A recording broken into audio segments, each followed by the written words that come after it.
സുഗമോ ദേവി സീരിയലിൻ്റെ ഏറ്റവും പുതിയ പ്രൊമോ റിവ്യൂയിലേക്ക് എല്ലാ കൂട്ടുകാർക്കും സ്വാഗതം. മീരയുടെ ഓർമ്മ ദിവസമായ ഇന്ന് ക്ഷേത്രത്തിൽ അന്നദാനം നടത്താൻ ചന്ദ്രമതി തീരുമാനിച്ചിട്ടുണ്ട്. അങ്ങനെ എല്ലാ ചടങ്ങുകൾക്കും നമ്മുടെ പ്രഭാവതിയും കൂട്ടിയാണ് ചന്ദ്രമതി ക്ഷേത്രത്തിലേക്ക് പോകാൻ തീരുമാനിച്ചേ എന്ന് കേട്ടിട്ട് ത്യാഗരാജനാണെങ്കിൽ ഒട്ടും ഇഷ്ടപ്പെടുന്നില്ല. മീരമോൾക്ക് ഒട്ടും ഇഷ്ടമല്ലാത്ത ആളായിരുന്നു പ്രഭാവതി. അവരെയും കൂട്ടി തന്നെ മോളുടെ ചടങ്ങിന് പോകണോ എന്നൊക്കെ പറയുമ്പോൾ ചന്ദ്രമതി പറയുന്നുണ്ട്, ഞാനെല്ലാം മോളോട് പറഞ്ഞിരുന്നു, മോൾക്ക് പൂർണ്ണ സമ്മതമാണ് എന്നൊക്കെ പറഞ്ഞ് ചന്ദ്രമതി അങ്ങ് പോകുമ്പോഴത്തേക്കും ഋഷിയോട് ഈ കാര്യങ്ങളെല്ലാം ത്യാഗരാജൻ പറയുന്നുണ്ട്.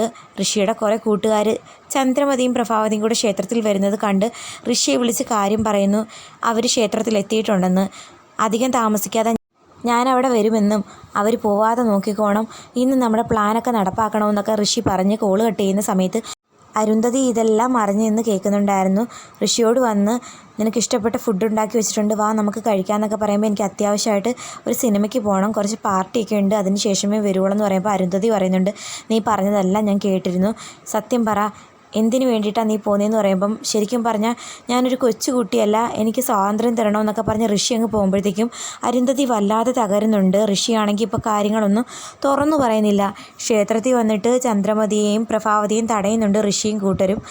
അപ്പം ചന്ദ്രമതിയും പ്രഭാവതിയും ഒരേ സ്വരത്തിൽ ചോദിക്കുന്നുണ്ട്, നിനക്ക് എന്ത് വേണം?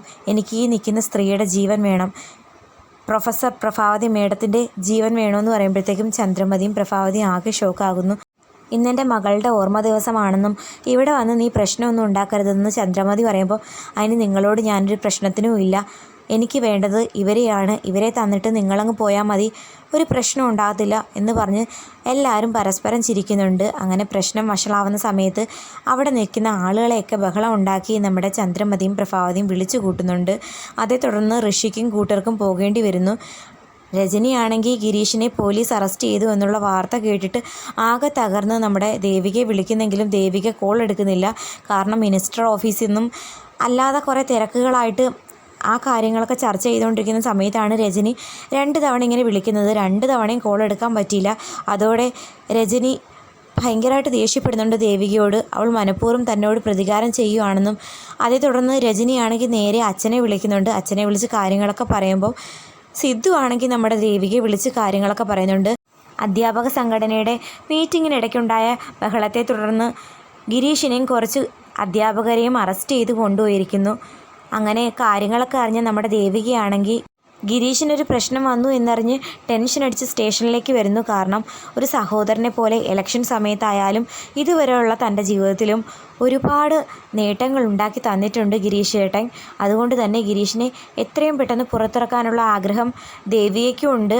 സ്റ്റേഷനിൽ വന്ന് നമ്മുടെ ഗിരീഷിനെ കൂട്ടിക്കൊണ്ടു പോകാൻ നോക്കുന്ന ദേവികയോട് പോലീസ് ഓഫീസർ പറയുന്നു, ഒരിക്കലും ഗിരീഷിനെയും കൂടെയുള്ള അധ്യാപകരെയും വിട്ടയക്കാൻ പറ്റില്ല, മാത്രമല്ല ഇത് നിങ്ങളുടെ എതിർ പാർട്ടിക്കാരല്ലേ, അപ്പം എതിർ പാർട്ടിയിലുള്ള ഒരാളെ ജാമ്യത്തിലെടുക്കാൻ വേണ്ടി വരാൻ നിങ്ങൾക്ക് പ്രശ്നമൊന്നുമില്ലേ എന്ന് ചോദിക്കുന്ന സമയത്ത് ഞാൻ രാമപുരം നിയോജക മണ്ഡലത്തിലെ MLA ആണെന്നും ഈ നിയോജക മണ്ഡലത്തിൽ എന്ത് പ്രശ്നം വന്നാലും ഞാൻ അതിലെല്ലാം ഇടപെടും, അത് പാർട്ടി നോക്കിയിട്ടൊന്നുമല്ല, ആളുകളെ നോക്കിയിട്ടാണ്, എനിക്ക് അത്രയും വേണ്ടപ്പെട്ട ഒരു മനുഷ്യനാണ് ഈ നിൽക്കുന്ന ഗിരീഷ് ഏട്ടനെന്നും അദ്ദേഹത്തെ വിട്ടയക്കണമെന്ന് പറയുന്ന സമയത്ത് എന്ത് പറയണമെന്നറിയാൻ വയ്യാതെ ധർമ്മസങ്കടത്തിലാകുന്നു പോലീസ് ഓഫീസറും. കാരണം MLA നേരിട്ട് വന്നാണ് പറഞ്ഞിരിക്കുന്നത്, അതുകൊണ്ട് വിട്ടയക്കാതിരിക്കാനും പറ്റില്ല. ഒടുക്കം നമ്മുടെ ഗിരീഷിനെയാണെങ്കിൽ സ്റ്റേഷനിൽ നിന്ന് വിട്ടയക്കുന്നുണ്ട്. ഗിരീഷിനെയും കൂട്ടി ദേവിക വീട്ടിലേക്ക് വരുന്ന സമയത്ത് നമ്മുടെ രജനിയാണെങ്കിൽ ചന്ദ്രോത്ത് വീട്ടിലേക്ക് വരുന്നുണ്ട്. രജനി ചന്ദ്രോത്ത് വീട്ടിലേക്ക് വരുന്നതിന് മുമ്പിട്ട് തന്നെ TV ന്യൂസിലൂടെയും പിന്നെ രജനി പറഞ്ഞും ഗിരീഷിന് പറ്റിയ ആ ഒരു പ്രശ്നങ്ങൾ തിരിച്ചറിയുന്നുണ്ട് സിദ്ധുവും നന്ദനും.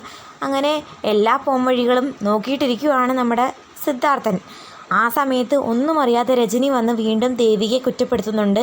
എൻ്റെ ഭർത്താവ് ഗിരീഷ് ഏട്ടനെ പോലീസ് അറസ്റ്റ് ചെയ്തുവെന്നും സഹായത്തിന് വേണ്ടിയിട്ട് ദേവികയെ 2 തവണ വിളിച്ചെങ്കിലും 2 തവണയും അവൾ കോൾ എടുത്തില്ല എന്ന് പറയുമ്പം സിദ്ധു പറയുന്നുണ്ട്, ദേവിക പഴയ ദേവികയല്ല, MLA ദേവികയാണ്, അവൾക്ക് പല തിരക്കുകളും കാണും, അപ്പോൾ എപ്പോഴും ഒന്നും വിളിച്ചാൽ കോൾ എടുക്കാൻ പറ്റില്ല, എന്നാലും അവൾ മനഃപൂർവ്വമാണ് ഗിരീഷ് ഏട്ടനെ പോലീസ് അറസ്റ്റ് ചെയ്തെന്നുള്ള വാർത്ത അറിഞ്ഞിട്ടായിരിക്കും ചിലപ്പോൾ ഞാൻ വിളിച്ചിട്ട് എടുക്കാത്തത്, സഹായത്തിന് വേണ്ടിയിട്ട് വിളിക്കുവാണെന്ന് വിചാരിച്ചിട്ട്. ദേ രജനി, ചുമ്മാ ഒന്നും അറിയാതെ ഓരോ അനാവശ്യവും പറയരുത് എന്ന് സിദ്ധു വിലക്കുന്നുണ്ട്. അച്ഛനല്ലേലും ദേവികയുടെ കാര്യം വരുമ്പോൾ ദേവികയല്ലേ സപ്പോർട്ട് ചെയ്യൂ, പക്ഷേ എൻ്റെ ഭർത്താവാണ് ഇപ്പോൾ സ്റ്റേഷനിൽ കിടക്കുന്നത്, എത്രയും പെട്ടെന്ന് ഗിരീഷേട്ടനെ പുറത്തിറക്കണം, എനിക്ക് സഹിക്കാൻ പറ്റുന്നില്ല എന്നൊക്കെ പറഞ്ഞ് വിഷമിക്കുന്ന സമയത്ത് നമ്മുടെ ദേവികയും മുരളിയും ഗിരീഷും കൂടി അങ്ങോട്ടേക്ക് കയറി വരുന്നു. ഗിരീഷിനെ കണ്ട് ആകെ ഷോക്ക് ആകുന്നുണ്ട് നമ്മുടെ രജനി. എന്നിട്ട് സിദ്ധു രജനിയോട് പറയുന്നുണ്ട്, ഇപ്പം ഗിരീഷിനെ പുറത്തിറക്കിയത് ആരാണെന്ന് നിനക്കറിയാമോ? അപ്പോൾ രജനി അതിശയിച്ച് നോക്കുമ്പോൾ മറ്റാരുമല്ല, നമ്മുടെ ദേവിക മോള് തന്നെയാണ്. ഇനിയെങ്കിലും നീ ദേവികയുടെ മനസ്സിൻ്റെ നന്മ മനസ്സിലാക്കണമെന്ന് സിദ്ധു പറയുമ്പോൾ രജനിക്ക് സങ്കടം വരുന്നുണ്ട്.